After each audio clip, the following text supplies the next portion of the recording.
What I think is incredible is, we ask for contributions, but it's still an individual decision to be made by each person about what they want to contribute. Hello, I'm Gary Kagabeen and I work for NuStar Energy. I'm the Vice President of our Central East region, and we have had 100% of our employees give at the Care Share level and above.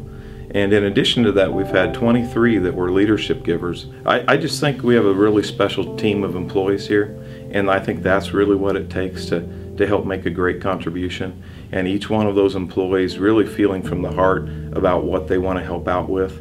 And that all put together is what helps make NuStar Energy special. My name's Bill Fogarty, Senior Maintenance Manager for NuStar Energy. For the past 3 years, this is our third year running for that award, so it's a great feeling. Everybody just comes together as a group, just great people to work with.